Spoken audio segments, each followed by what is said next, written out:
آج کے اس گہرے جائزے میں ہم نے سیاسیات کے کچھ بہترین نوٹس اور تحقیقی مقالوں کو کھنگالا ہے۔ مقصد یہ ہے کہ جان ژاک روسو کے فلسفے کو نہ صرف بالکل آسان اور کنسیپچول انداز میں سمجھا جائے۔ بالکل، اور یہ کوئی عام سی تاریخی کہانی نہیں ہوگی، خاص طور پر جو امتحانی نقطۂ نظر ہے، یعنی یہاں ہم CSS کی تیاری کی بات کر رہے ہیں، اس کے حوالے سے اس کو سمجھنا ہے۔ صحیح، تاکہ جو اینالیٹیکل بیس ہے نا وہ ایک دم مضبوط ہو جائے، رٹا لگانے کے بجائے چیزیں سمجھ آنی چاہیے۔ ہاں، کیونکہ آنسرز میں وہاں صرف بایوگرافی نہیں لکھنی ہوتی، تھیری کا میکنزم اور اس کی لاجیکل بیس اہم ہوتی ہے۔ ایگزیکٹلی۔ تو اس بیس کو بنانے کے لیے بات کا آغاز روسو کی اس مشہور کتاب سے کرتے ہیں، دی سوشل کانٹریکٹ، جو 1762 میں آئی تھی۔ جی 1767۔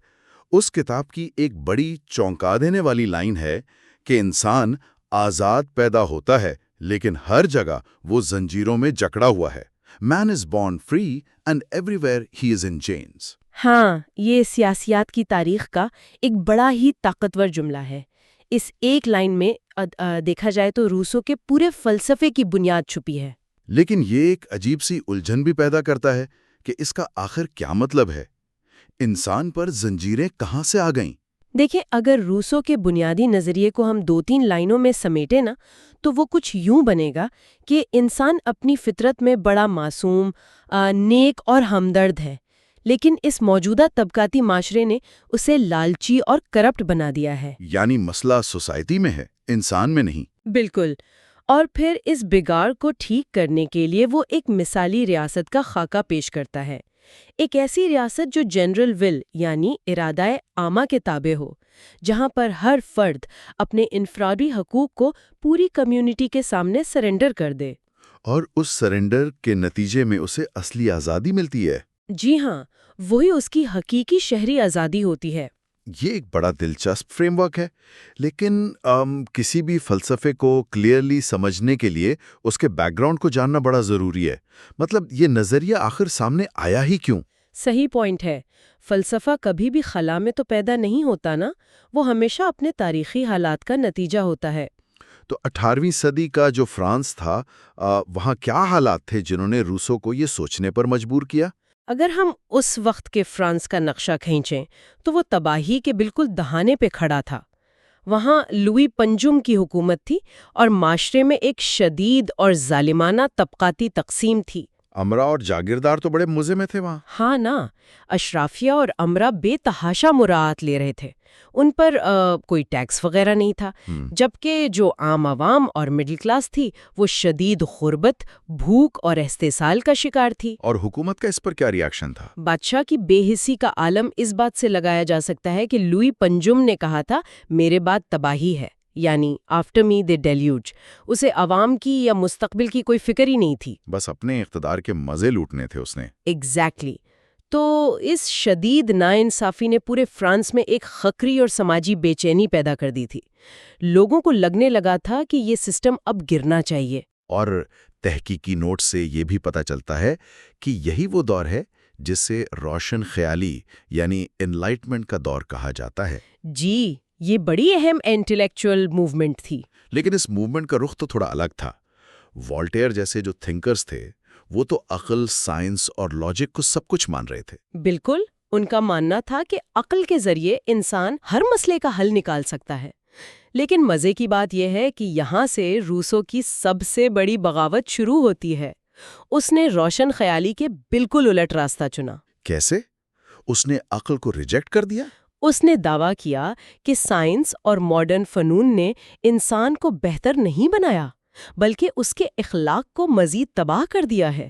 یعنی تہذیب کی ترقی اس کے خیال میں اصل میں تنازلی تھی۔ جی، روسو کہتا تھا کہ سچائی تک پہنچنے کا راستہ صرف یہ ٹھنڈی اور کولڈ ریزن نہیں ہے، انسان کی فطری جبلت، اس کا عقیدہ اور جذبات بھی اتنے ہی اہم ہیں۔ تو جیسے جیسے تہذیب آگے بڑھی ہم اپنی فطری اچھائیاں کھوتے گئے۔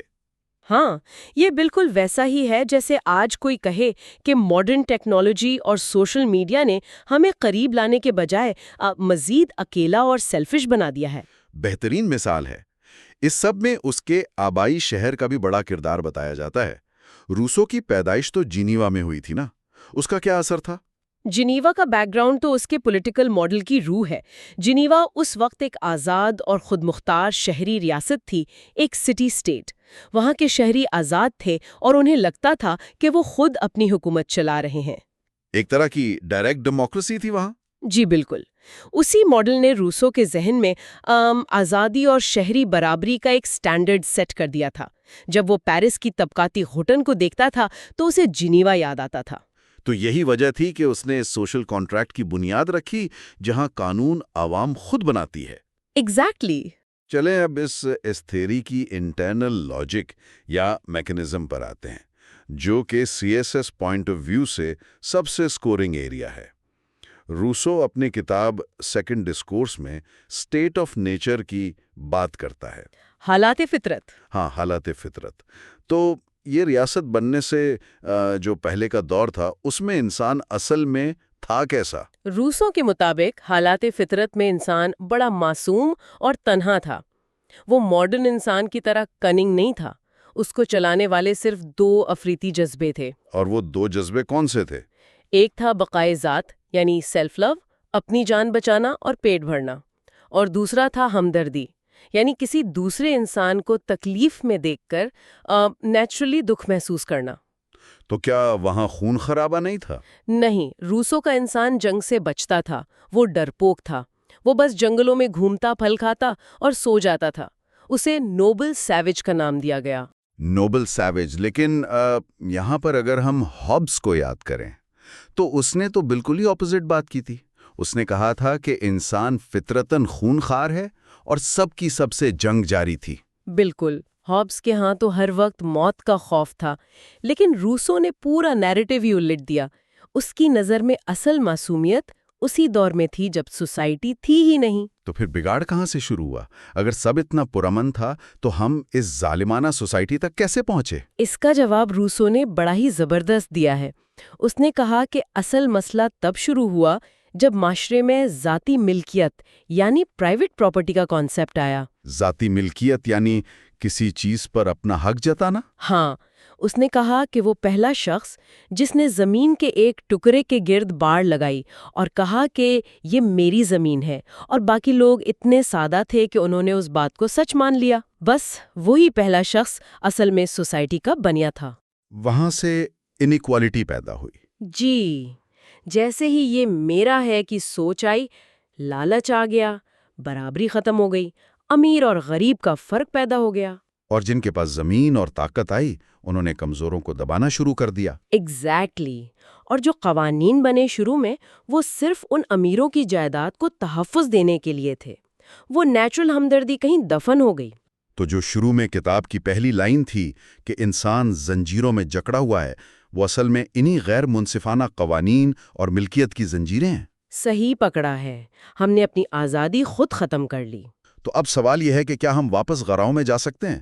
ارتقا کا اس پہیے کو تو الٹا نہیں گھمایا جا سکتا۔ نہیں، ہم نوبل سیویج کی حالت میں واپس نہیں جا سکتے، اور یہیں پر اس کی تھیوری کا اصل سولوشن سامنے آتا ہے، جسے ہم دی سوشل کانٹریکٹ یا معاہدہ عمرانی کہتے ہیں۔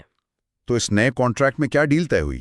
ڈیل یہ تھی کہ ہر فرد بنا کسی استثناء کے اپنے تمام نیچرل رائٹس کو پوری کمیونٹی کے حوالے کر دے گا۔ کسی راجا یا بادشاہ کے حوالے نہیں؟ بالکل نہیں، کسی ایک طاقتور شخص کے سامنے سرنڈر نہیں کرنا۔ یہ سرنڈر پوری سوسائٹی کے سامنے ہوگا۔ جب ہر کوئی اپنے حقوق کمیونٹی کو دے دیتا ہے تو وہ کسی کا غلام نہیں بنتا، کیونکہ وہ خود بھی اسی کمیونٹی کا حصہ ہے۔ یعنی ہم اپنی وہ نیچرل آزادی کھوتے ہیں جو ہر وقت خطرے میں تھی، اور اس کی جگہ ایک سول لبرٹی یعنی شہری آزادی حاصل کرتے ہیں۔ جی، اور ساتھ میں اپنی جائیداد کا قانونی تحفظ بھی۔ انسان ایک مجموعی اخلاقی وجود کا حصہ بن جاتا ہے۔ اور اس مجموعی وجود کو چلانے والی جو چیز ہے وہی جنرل ول ہے۔ یہ سیاسیات کا شاید سب سے کنفیوزنگ کانسیپٹ ہے۔ جنرل ول آخر ہے کیا؟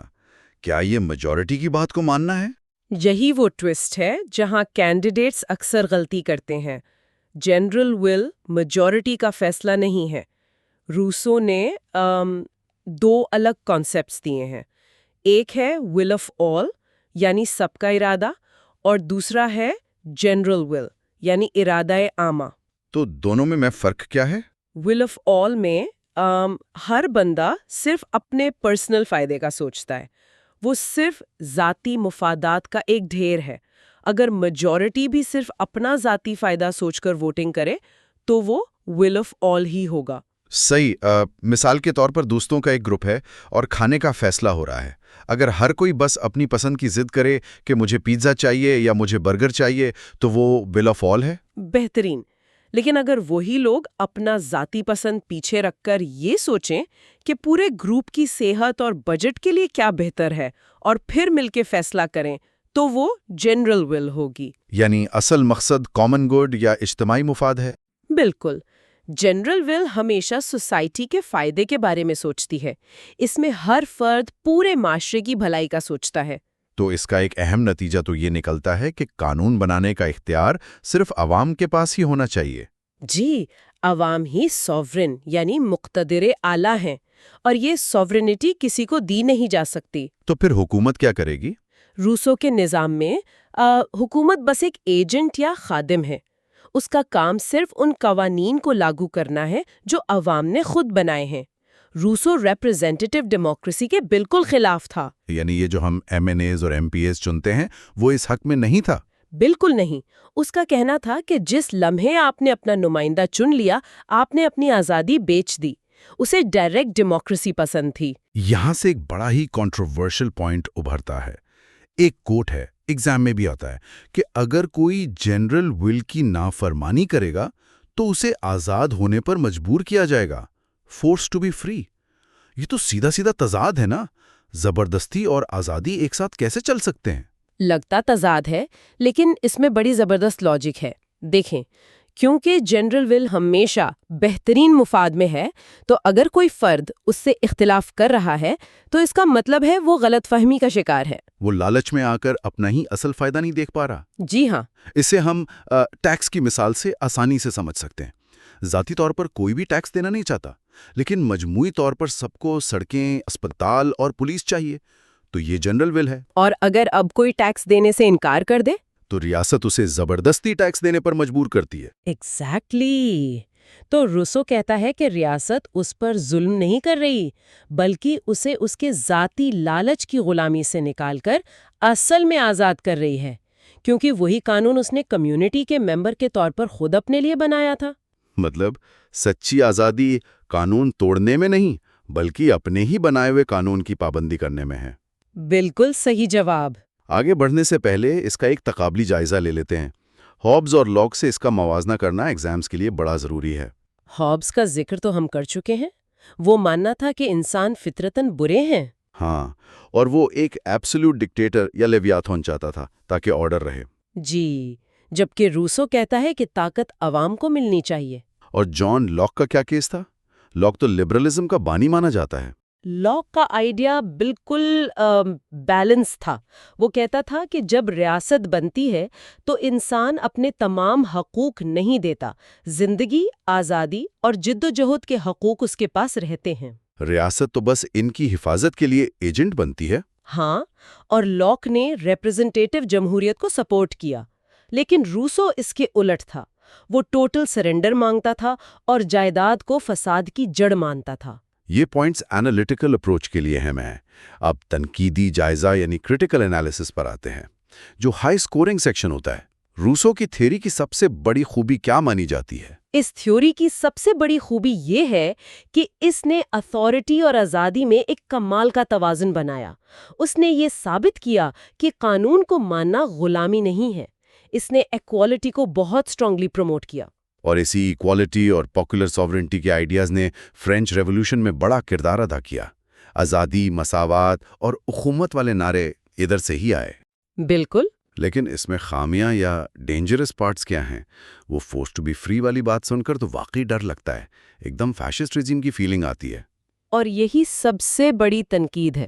جب آپ کہتے ہیں کہ اقلیت کو زبردستی ٹھیک کیا جائے گا تو میجورٹی کی ٹائرنی کا دروازہ کھل جاتا ہے. یعنی ریاست میجورٹی کے نام پر مائنورٹی کو کچل سکتی ہے. ہٹلر اور مسولینی نے بالکل یہی آرگیومنٹ یوز کیا تھا. انہوں نے کہا کہ عوام کی سچی جنرل ول صرف ان کو پتہ ہے. اور اسی کا نام لے کر سول لبرٹیز تباہ کر دیں۔ یہ تو واقعی خطرناک ہے۔ اور پریکٹیکل ٹرمز میں دیکھیں تو ماڈرن اسٹیٹس تو بہت بڑی ہیں، وہاں ڈائریکٹ ڈیموکریسی کیسے ہو سکتی ہے؟ یہ اس کا پریکٹیکل فلا ہے۔ جیسے اب اگر ہم مثال لیں، پاکستان کی آبادی 24 کروڑ ہو چکی ہے۔ اتنے لوگوں کو ایک جگہ بٹھا کر روزانہ ڈائریکٹ قانون سازی تو نہیں کروائی جا سکتی نا؟ یہاں تو صرف ریپرزنٹیٹیو پارلیمنٹ ہی چل سکتی ہے۔ بالکل، یہاں لاک کا ماڈل چلتا ہے، لیکن اس کا مطلب یہ نہیں کہ روسو ارریلیونٹ ہو گیا ہے۔ آج بھی جو کانسٹیٹیوشن یا آئین لکھے جاتے ہیں ان کی بنیادی روح روسو کی پاپولر سوورنٹی ہی ہوتی ہے۔ یعنی یہ تسلیم کرنا کہ طاقت کا اصل سرچشمہ عوام ہے اور اداروں کو عوام کو جواب دہ ہونا چاہیے۔ جی ہاں، یہ کانسیپٹ ہمیں اس نے ہی دیا تھا۔ زبردست۔ تو اس ساری گفتگو کو اگر ہم کنکلوڈ کریں تو سمجھ یہ آتا ہے کہ روسو ایک عجیب سا مفکر تھا۔ وہ اپنے دور کی آرٹیفیشل تہذیب سے نفرت کرتا تھا، لیکن اسی تہذیب کو بچانے کے لیے اس نے سب سے اعلیٰ ڈیپ پولیٹیکل تھیوری دی۔ صحیح کہا، اس نے آزادی کو برباد نہیں کیا بلکہ اسے ایک لیگل اور اخلاقی ڈھانچے میں ڈھال دیا تاکہ برابری اور آزادی دونوں ایک ساتھ چل سکیں۔ اچھا، اس پورے ڈیپ ڈائیو کو سننے کے بعد ایک بہت ہی گہرا سوال پیدا ہوتا ہے جس پر ضرور غور کرنا چاہیے۔ بالکل، کیا سوال ہے؟ روسو کہتا ہے کہ اگر کوئی سوسائٹی کے ارادے سے اختلاف کرے تو ریاست اسے طاقت کے زور پر آزاد کر دیتی ہے۔ اب سوچنے کی بات یہ ہے کہ اگر ریاست ایک اقلیت کو زور زبردستی اپنے قانون کا پابند بناتی ہے تو ایک سچی جمہوریت اور آمریت کے درمیان وہ باریک لکیر کہاں رہ جاتی ہے؟ یہ واقعی ایک بڑا گہرا پوائنٹ ہے۔ کیا اس قسم کی زبردستی کی جمہوریت سچ میں آزادی ہے یا عوامی مفاد کے خوبصورت لفظوں میں لپٹی ہوئی غلامی کی بس ایک نئی اور جدید شکل ہے؟ اس سوال کے ساتھ ہم آج کے اس تفصیلی جائزے کو یہیں روکتے ہیں۔ امید ہے اس بحث کو لے کر کافی کلیئرلی انالیٹیکل تیاری ہو سکے گی۔